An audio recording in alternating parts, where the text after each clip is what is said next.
What you're about to watch live is our event here at the UnHerd Club today with Mark Vernon and Esmé Partridge, both experts on the wonderful William Blake. William Blake is, of course, the mystic, poet and painter who wrote the lyrics for my favourite hymn, Jerusalem. So if you want to watch the whole of this event, it's a 90-minute masterclass followed by a Q&A with our live audience, then you need to subscribe. You'll only get the first 15 minutes if you're watching on YouTube. If you subscribe at unheard.com/live, you can watch the whole thing all the way through. Plus, you'll get everything else that UnHerd has to offer. That's all of our investigative journalism, long-form interviews, and so much more. So go to unheard.com/live, join up, and watch the event. Hello. Welcome to the UnHerd Club. To those of you who are regulars, welcome back. And to those of you for whom this is your first visit, a very special welcome. We are absolutely thrilled to have you here for an evening of talk about the one and only William Blake, epic poet and artist. I'm going to give you the kind of Spark Notes version of what you're about to hear, and then you're going to hear two people far more eloquent than I speak about Blake for about 45 minutes before we turn to all of you to have a Q&A after a short break. William Blake, of course, as you all know, I'm sure, was the epic poet and painter who lived between 1757 and 1827, born and died here in London.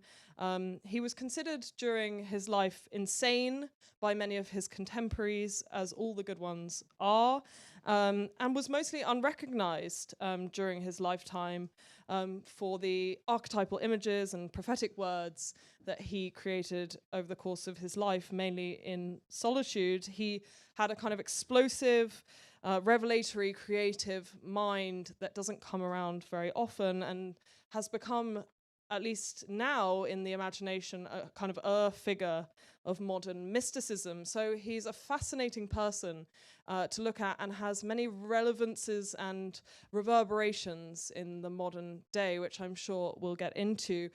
Tonight, to tell you all about him and to talk through the ways in which he is present every day in the world around us is Dr. Mark Vernon, a psychotherapist, a former priest, and the author of this wonderful book that is going to be outside in the corridor. You probably passed it on your way in. Awake, William Blake and the Power of the Imagination, which he has told me he will happily sign if you buy a copy.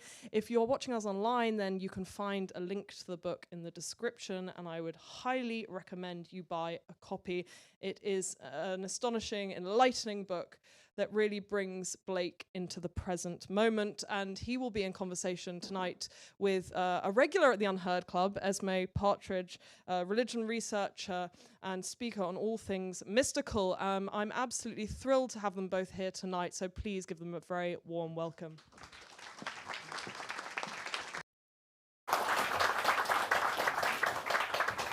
Mark, thank you so much for doing this. I think Flo's already set the scene very nicely. Many people have encountered Blake's beautiful illustrations, the twilight colours, those really rich sort of hues you see, the chimeric figures often, and of course the lines from his poetry like tiger, tiger, burning bright are quite ubiquitous.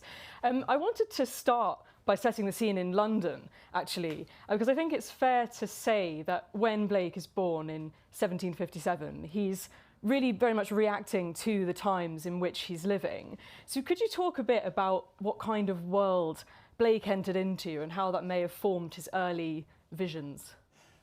Thank you, and yes, one of the things which I think is really important about Blake is that he is profoundly immersed in his times, and those Georgian times have set the scene very much for our times as well. So he's born when the 7 Years' War has started, this conflict between England and France, which Winston Churchill called the First World War. And England and France are at loggerheads one way or another pretty much throughout the whole of Blake's life. And then there's the American War of Independence as well, and then the French Revolution, of course, moving into the Napoleonic Wars. So there's a lot of turbulence going on, you know, with existential threat, as we would say now, the threat of invasion at one point. But at the same time, the British Empire is bringing a flow, not just of wealth, but also of ideas into London. So it's this very exciting time at the same time. The Bhagavad Gita was translated during Blake's lifetime, and he's one of the early readers. He met indigenous Americans, And whilst he never went on the grand tour, though he hoped to, sculptures and replicas and copies of Michelangelo, which became so important to him, and others from the Renaissance period, too, he learnt about in his drawing school. So it's a time of, at once, great tumult, but also great possibility. And I think that holding those tensions together, the contours, as Blake was to put it, is absolutely vital to understanding the energy that he discovered and tried to release. Yeah, absolutely. I mean, it's such a fascinating time because on the one hand, you have this very rationalist Enlightenment climate, but you also already have the reaction against that. There's a kind of bubbling vitalism that Blake is the best expression of, I think, but there is some of that there before him. And in terms of this wider climate, Blake really despised Newton and a lot of the kind of big scientific figures of his time.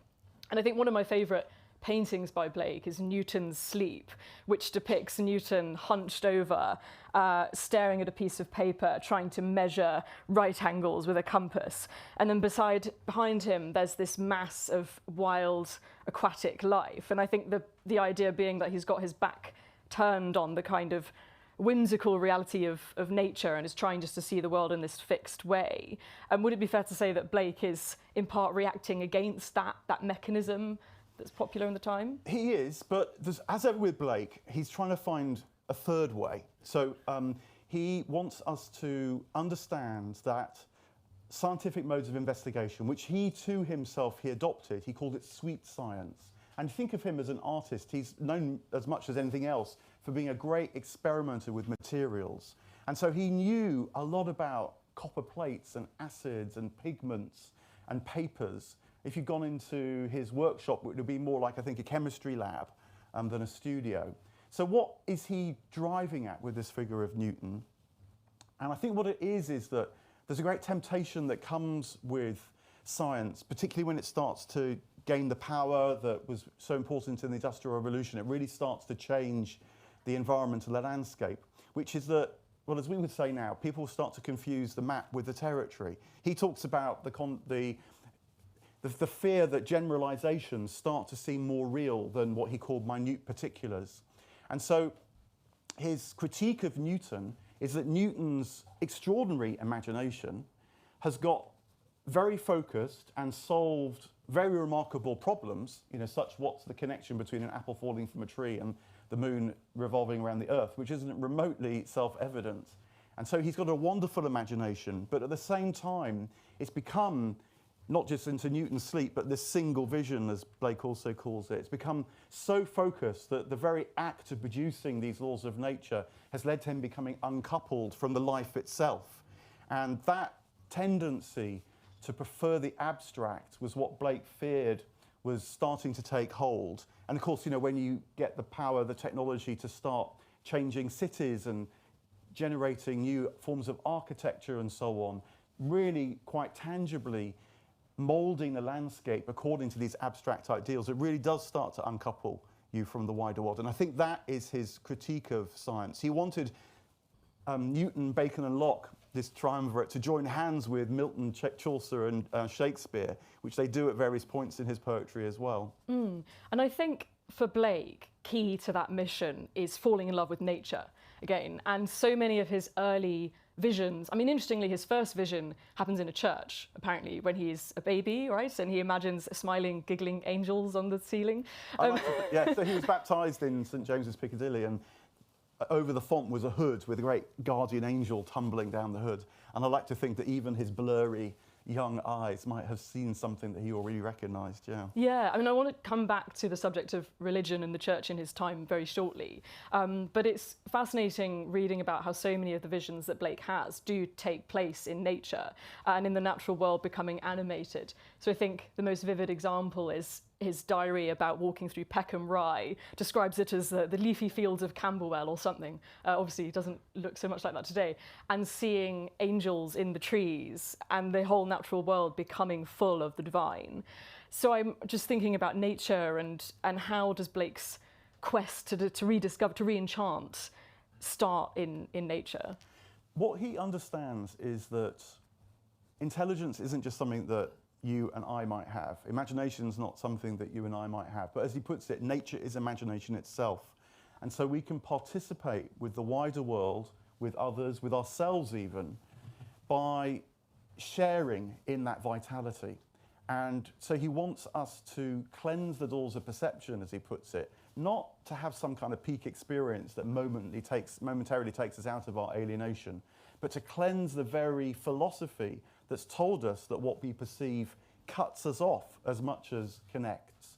You know, the senses for him are not that which encloses everything, including ourselves, but they're thresholds, they're portals. And by leaning into our experience of these things, of the world around us, we can discover that the intelligence that we have, and that means the wisdom as a way of being alive, the kind of know-how, not just the capacity to reflect and so on, is part of the buzzing vitality around us. And so hence nature deeply inspiring him. And he writes these lines like, "How do you know but every bird that cuts the airy way is an immense world of delight enclosed by your senses five." He wants us to feel that vitality, to trust the imagination that we have about it, and so lead us back into the being that we share.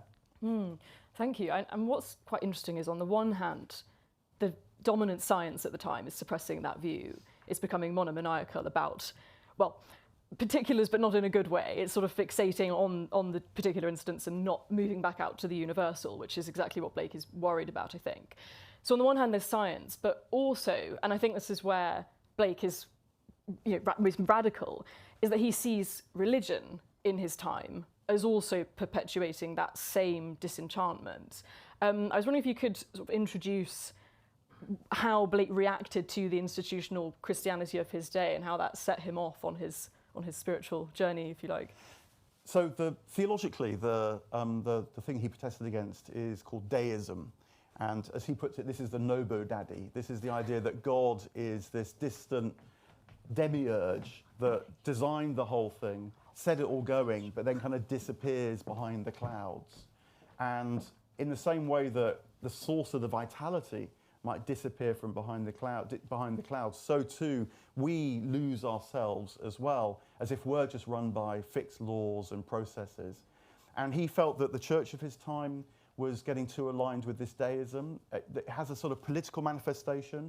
If you wanted to be anything really in the Georgian period in civic society, you know, a civil servant, an academic, you had to declare and demonstrate your alignment with the Church of England. So there's a kind of monopolistic side to the institutional church. I mean, I sometimes wonder whether in some deep memory way, the decline of the Church of England since is some sort of reaction against that, actually. But what perhaps matters for us is this deism then sets the trajectory that leads to the atheism of the Victorian period. And so now, for us, the default assumption for many, if not most, in this country, that it's not just that God sort of set things off in some distant, remote space and time, but we don't really need God at all. And so, again, Blake sees, he's quite strong about this. He says that the naturalistic accounts of things, morality, religion, if they're the sum total of your account of things, then you're perpetuating what he called doctrines that are enemies of the human race, because they rip out the spirit from within us, even as they rip out the spirit from the world around. And so that's very much the big picture as well as the practical import of his profound wariness, of institutional religion. And you see it both as it's really before left and right, of course, because that comes out in the French Revolution. But Tom Paine was as much a deist, as King George. And so he sees it also on both sides of the political spectrum. Yeah, absolutely. And I think that contrast between the true spirituality that Blake sees as being in this constant, effective relationship with nature, and nature disclosing itself to him, and also affirming emotions and passions, and we'll come on to that later, versus a Christianity which instead of being life-affirming, to use quite a modern phrase, seems to instead be repressing and suppressing some of those vital energies. And there's a poem of his that we've talked about quite a bit in relation to this, The Garden of Love, which I thought I might just read, because I think gives that insight into how Christianity is being perceived by Blake at this time. So is this one of his middle... So this is just one of the songs of experience. Yes, so this is from the Songs of Innocence and Experience. Yeah, so from the first part of his life still, when he was living in Lambeth, just over the river, with Catherine, and it's one of these contraries, innocence and experience, but the two kind of weave together, as you might pick up in the poem. I went to the Garden of Love and saw what I never had seen. A chapel was built in the mist, where I used to play on the green. And the gates of this chapel were shut, and "Thou shalt not" writ over the door. So I turned to the Garden of Love, that so many sweet flowers bore. And I saw it was filled with graves, and tombstones where flowers should be, and priests in black gowns were walking their rounds, and binding with briars my joys and desires. So the church getting it in the neck there, but he also, I think that this moralising, he didn't restrict it just to the church. He perceived that if you feel that the universe is governed by laws, then that means human beings must be as well. And so you won't trust the feelings, the love and the hate anymore. You'll try to govern them by moralising. And of course, that has become the default way that we interact. And the tragedy really is that it's with good intent. Those who advocate, moral codes are doing so because they believe it will lead to a good life. But when you conduct all of human interactions through these codes, you just end up in fights, in tyrannies. Yeah, absolutely. I think one of the most interesting works of Blake, I mean, there's so many, and it would be great if we could go through every single one, but the one I wanted to kind of talk to you about specifically this evening is The Marriage of Heaven and Hell, which is possibly his most radical work. And it's one of those works that, because it's written with an element of satire and exaggeration, it's sometimes hard to read in what Blake actually meant by it, because he's speaking as if he's the devil. So I wanted to sort of tease out that work of his a bit and sort of try and understand what's going on there in terms of Blake's spirituality and the Christianity that he's encountering at the time.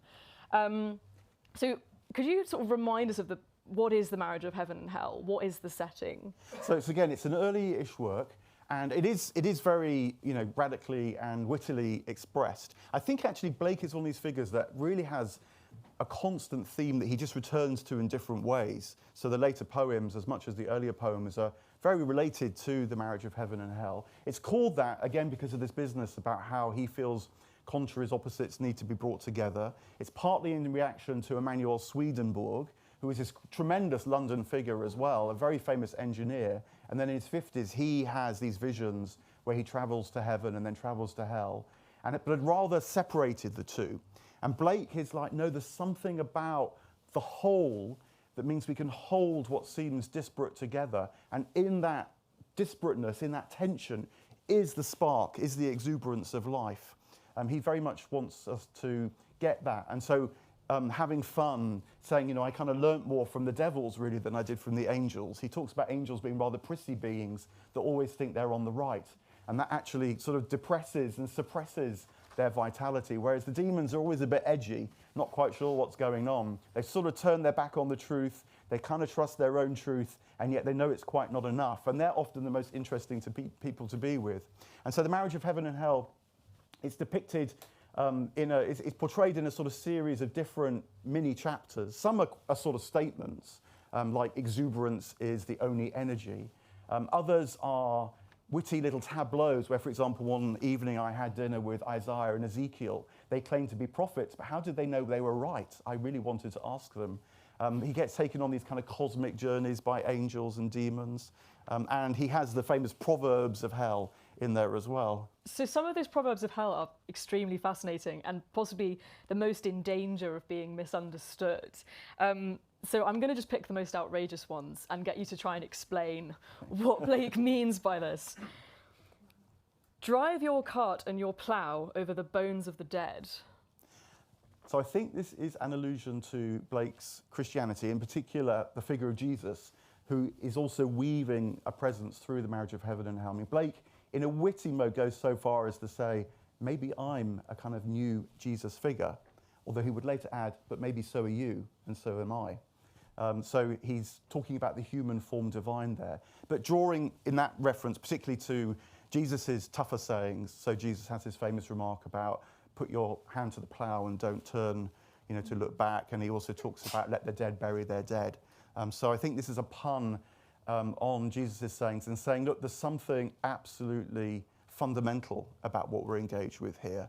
And there's a side which mustn't get distracted from that. And also the idea that if you get too sentimental and if you pay too much reverence almost to the dead and to the past, it prevents you from moving on. I'm going to give a really politically incorrect example of this, but every morning when I go to work, I have to walk past the COVID memorial wall.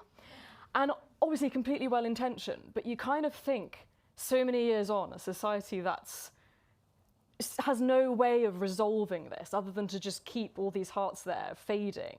And obviously nobody's going to take the initiative to remove them because that would be a horrible and heartless thing to do. Anyway, what you said kind of reminded me of that, and the sort of, in Blake, I think he would look at it and go, come on guys, like we need to, we need to plough, we need to move on, we need to, Well, I mean, there's a couple, just to riff on that a bit further, I think there's a couple of so it's been sensitive.